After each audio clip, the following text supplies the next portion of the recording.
Sautin mu yau kiɗa na maza ne mata kuna ina sannunku. Matan gida ku koma gefe baitin mu yau na so zawa ne. Ya hassada ina kwanan bakin alƙalami ya bushe milkin gamo da mun kama. Bakin alƙalami ya bushe milkin gamo da mun kama.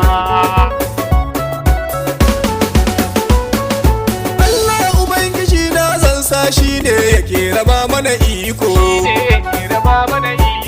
she na ce saka mini sauti baiti na 'yan maza zan fara.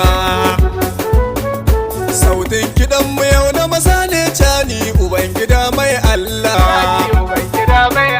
Kwana dubu ashe sai maiki an gulu watan bakwai ta kwanta.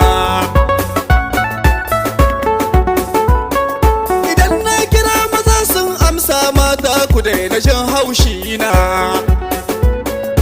dan na faɗa ina yin ƙari sunan tuwo ba zai canza ba. Mulkin mu yau na sosawa ne kowa ya sha da ku zai faɗi, sai dai uwa ta haifi waninka ta riga na furta. Mulkin mu yau na sosawa ne kowa ya sha da ku zai faɗi. Na ce maza suna kan aiki sun ba da ransu don ceton mu. Cani yana raba musu aiki mun gaida mai gida sannunka. Idan na kirayi mai yanna mula milzan kana ina sannunka.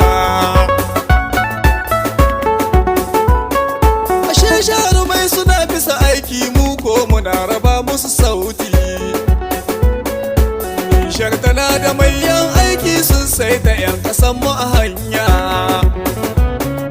Dokar ƙasa ashe ta ƙasa ce kowa ya bar ta ya kaskanta. Cani uban maza sannunka masu kwana aiki.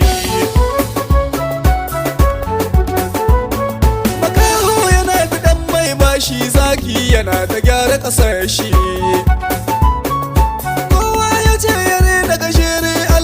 Bar shi nan da kunama ya ba da rayuwarsa gare mu mumi yasa ba za mu rika ba. Canin mu shugaba mai Allah mun bi sawayanka. An ce dare mahutar bawa sojan muna a bakin aiki. Kowa ya ce na ƙasar mu tsohon shi to ina zai kai shi. Ciwon ido a ganka a barka kowa ya sha da kai zai faɗi. Canin mu shugaba mai Allah ka fi ƙarfin nasu.